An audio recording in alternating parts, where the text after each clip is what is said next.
కూటమి ప్రభుత్వం ఎన్నికలకు ముందు విశ్వ బ్రాహ్మణులకు ఎమ్మెల్సీ పదవి ఇస్తామని హామీ ఇచ్చిందని, ఆ హామీని అమలు చేసి విశ్వ బ్రాహ్మణులకు న్యాయం చేయాలని విజయవాడ విశ్వ బ్రాహ్మణ సంఘం అధ్యక్షులు గొర్తి శ్రీనివాస చక్రవర్తి సీఎం చంద్రబాబు నాయుడును కోరారు.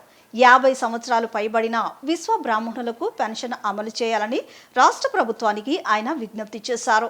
కూటమి ప్రభుత్వం అధికారంలోకి రావడానికి విశ్వ బ్రాహ్మణులు తమ వంతు సహాయం అందించారని ఈ సందర్భంగా ఆయన గుర్తు చేశారు.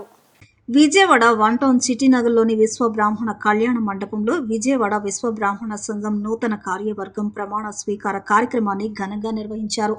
నూతన అధ్యక్షుడు గొర్తి శ్రీనివాస్ చక్రవర్తితో పాటు సుమారు 90 మంది కార్యవర్గ సభ్యులు ప్రమాణ స్వీకారం చేశారు. ఈ సందర్భంగా విశ్వ బ్రాహ్మణుల సంక్షేమానికి విశ్వ బ్రాహ్మణ ప్రముఖులు తమ వంతు ఆర్థిక సహాయాన్ని అధ్యక్షులు శ్రీనివాస్ చక్రవర్తికి అందజేశారు. ఈ సందర్భంగా నూతన అధ్యక్షులు శ్రీనివాస్ చక్రవర్తి మాట్లాడుతూ, రాష్ట్రంలో విశ్వ బ్రాహ్మణులందరినీ ఏకతాటిపైకి తీసుకువచ్చేందుకు తన వంతు కృషి చేస్తానని తెలిపారు. విశ్వ బ్రాహ్మణుల సంక్షేమానికి, విశ్వ బ్రాహ్మణుల సమస్యలను రాష్ట్ర ప్రభుత్వం దృష్టికి తీసుకువెళ్లి వాటి పరిష్కారానికి అలుపెరగని పోరాటం చేస్తానని అన్నారు.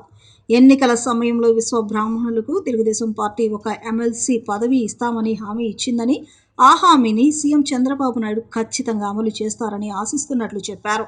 పంచవృత్తుల్లో కీలకమైన గోల్డ్ వర్కర్స్, కార్పెంటర్స్ అనేక ఆరోగ్య సమస్యల బారిన పడుతున్నారని, వారి సంక్షేమాన్ని, ఆరోగ్యాన్ని దృష్టిలో పెట్టుకుని 50 సంవత్సరాలకు పెన్షన్ ఇవ్వాలని ప్రభుత్వానికి విజ్ఞప్తి చేశారు. ఈ ప్రమాణ స్వీకారంలో భాగంగా విజయవాడ మొత్తం అందరూ ఒక తాటి మీద నడవాలని, అందరూ విశ్వబ్రాహ్మణ సంఘానికి బలంగా ఉండాలని చెప్పి ఈ నిర్ణయం తీసుకోవడం జరిగింది. దీని ద్వారా మేము భవిష్యత్తులో పొలిటికల్గానైతేనేమి, మామూలుగా సామాజికంగా, ఆర్థికంగా, రాజకీయ పరంగా ముందుకెళ్ళడానికి ఉపయోగపడుద్ది, దోహదపడుద్ది అనే ఒక కొత్త నిర్ణయం తీసుకున్నాము. ఈ నిర్ణయం ద్వారా ముందుకెళ్తాం. అలాగే ఇప్పుడున్న గవర్నమెంట్ రకరకాల ప్రామిసులు చేసింది. ఎలాగా తెలుగుదేశం ప్రభుత్వంలో గౌరవనీయులైన ముఖ్యమంత్రి వర్యులు చంద్రబాబు నాయుడు గారు కానీ, మన యువ నాయకుడు లోకేష్ బాబు గారు కానీ చేసిన ప్రామిస్ ఏంటంటే, మీకు ఎమ్మెల్సీ ఇస్తామని చెప్పి ఇద్దరు పబ్లిక్ మీటింగ్లో ప్రామిస్ చేశారు. మా కులానికి ప్రత్యేకంగా చేశారు. అదొకటి అడుగుతున్నాం. అదేవిధంగా మా ఈ పంచవృత్తులు మా అన్ని కొలిమితో పనులు ఉండేవన్నమాట. బంగారం వృత్తి కానీ, మన ఐరన్ వృత్తి కానీ, అలాగే ఇత్తడి కానీ, కార్పెంటర్ వృత్తి కానీ, ఇవన్నీ కూడా మన కొలిమితో పని ఉండేవి.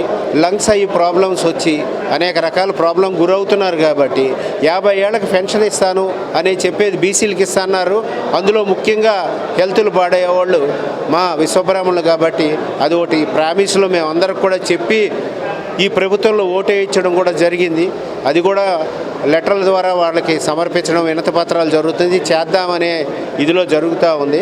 అది చేస్తారని, త్వరలో ఎమ్మెల్సీ కూడా ఇస్తారని, రాజకీయ పరంగా మమ్మల్ని ఆదుకుంటారని, అలాగే గుళ్ళల్లో ఒక గుడి తయారు చేయాలంటే గుడికి కావాల్సిన ఈ 5 వృత్తులు ఉంటే కానీ ఒక దేవాలయం తయారై బయటికి రాదు.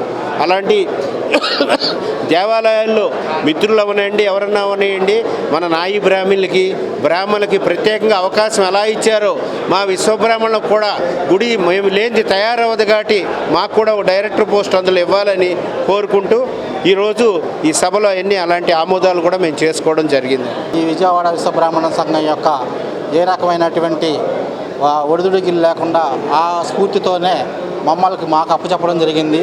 మేము కూడా తదనంతరం దీని తర్వాత రాబోయే వాళ్ళకు కూడా దిక్సూచిగా ఉండి మేము అభివృద్ధి పదంలో తీసుకెళ్ళి వాళ్ళకు కూడా అవకాశం ఇచ్చి మన జాతికి ముందుకు తీసుకెళ్లే విధంగా మేము ఖచ్చితంగా కష్టపడి ఈ జాతిని ముందుకు తీసుకెళ్లే విధంగా తోడ్పడతామని చెప్పని మరొకసారి తెలియజేస్తున్నాం.